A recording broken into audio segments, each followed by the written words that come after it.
So the new moon was spotted from Jerusalem on March 30th at sunset, which means that began the beginning of the new year on the biblical calendar, and also the first day of the first month on the biblical calendar. That's the month called Abib.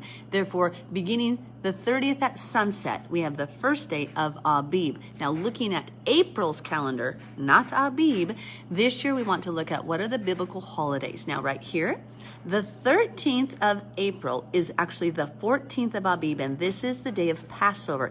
It's not a no-work Sabbath. It's a high yearly day where they would be working and preparing the lambs, and they would eat the Passover sacrifice at the end of the 13th of April this year, which is the end of the 14th of Abib. Okay, so at sunset, that it ends the 14th of Abib, and it begins the 15th of Abib, which is the first day of the Feast of Unleavened Bread. So from the sunset the 13th through sunset the 14th of April, we have what is called the 15th of Abib. I know it can get confusing. This is actually the first day of the Feast of Unleavened Bread. This is a no-work Sabbath. Please read Leviticus 23 to go along with this. So we take out the leaven from our home. We eat no leavened items such as bread, sourdough starter. We have no yeast in the home, baking soda, baking powder. So we throw out the cookies, the crackers, all that fluffy good stuff, right? Think of carbs when you think of leavened items. So we're going to get that out during this week because it's a picture of once we are saved and we accept the salvation of Yeshua, who is our Passover lamb, then we begin, the Holy Spirit begins his work of sanctifying us and getting the leaven out of our hearts for a 7-day or completion process. It's not just 7 days. The number just is representative of he's going to work on us until completion.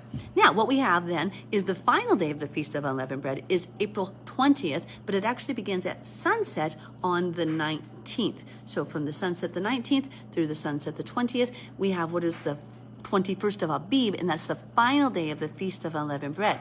Then, so these 2 days in yellow are the days we need to have off from work. We don't work on those days. Now, why?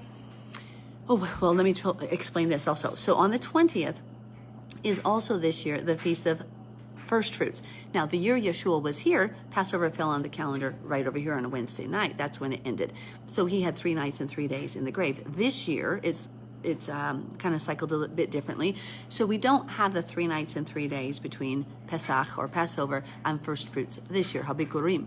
But that's okay. Every few years it lines up, every few years it doesn't.